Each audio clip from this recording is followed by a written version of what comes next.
Der Hohlefels ist eine der ältesten, wichtigsten Fundstellen für die Eiszeit.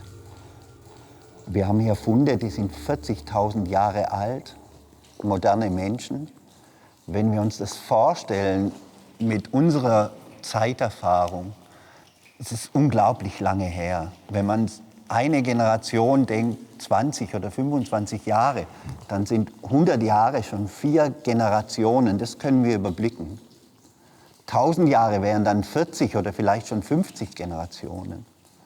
Und wenn wir dann in 1000 Jahre Schritten weitergehen würden, dann hätten wir nach dem zweiten Schritt, wären wir bei den Römern 100 Generationen, nach 20 Schritten vor 20.000 Jahren 1000-mal Opa sagen und nach 40.000 Jahren wären das etwa 2000 Generationen.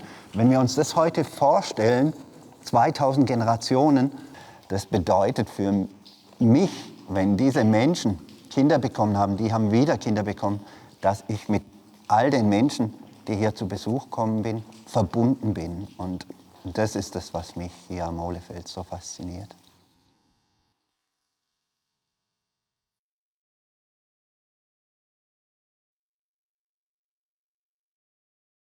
Ich mache jetzt Feuer, wie wir davon ausgehen, wie die Steinzeitmenschen Feuer gemacht haben.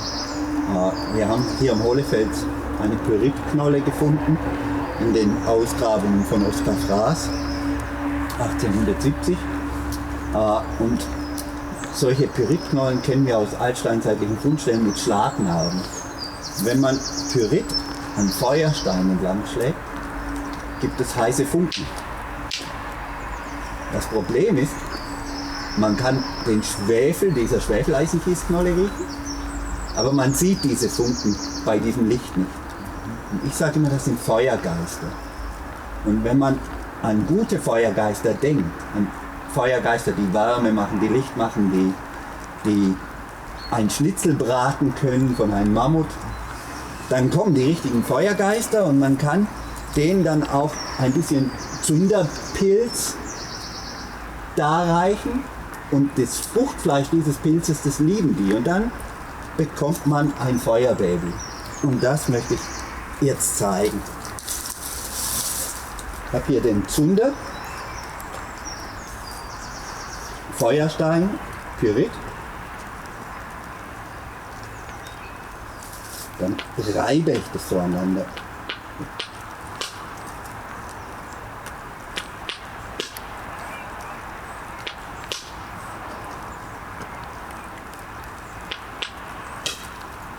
Ups.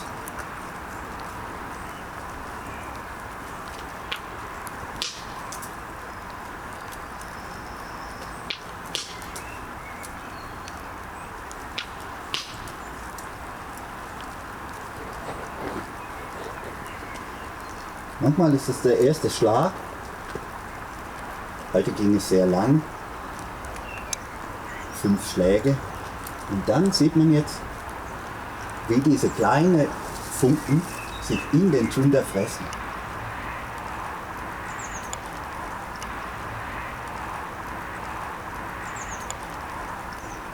Und an diese kleine Glut halte ich ein Stückchen Zunder, das noch nicht gebrannt hat.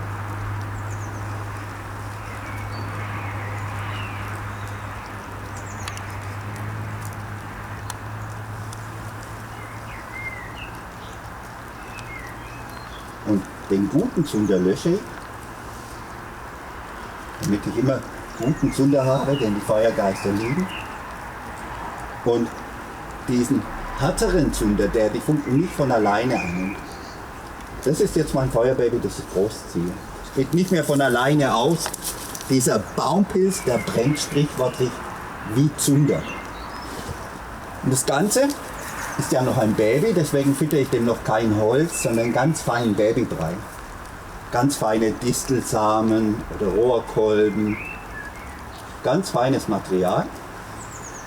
Und dann bringe ich es ins Becken, das habe ich ihm vorgerichtet aus feinem Heu.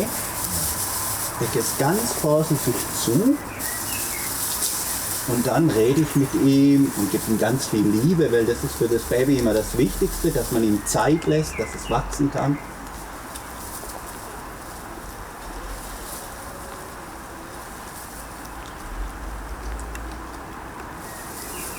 Ich wiege es ein bisschen und während ich es wiege, überlege ich mir, wie mein Kind denn später heißen soll. Und wenn du möchtest, darfst du ihm einen Namen geben. Kunst. Kunst. Schöner Name, kleine Kunst.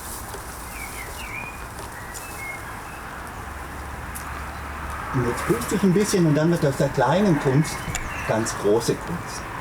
Und dann, wenn sie groß ist, kann die Kunst mir helfen, meine Nahrung zuzubereiten, mich zu wärmen, mir Licht zu geben. Und wenn ich jetzt puste und die Kunst wächst, dann ruft ihr, damit sie aufhört. Kunst. Kunst. Kunst. Lauter. Kunst. Kunst. Und nochmal. Kunst.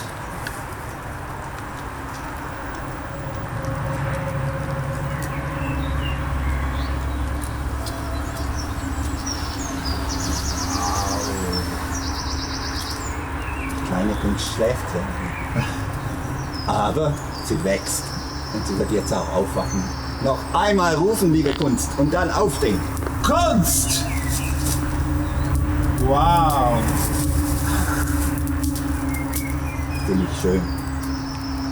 Jetzt müssen wir nur aufpassen, weil ein Feuer auch sehr gefährlich sein kann.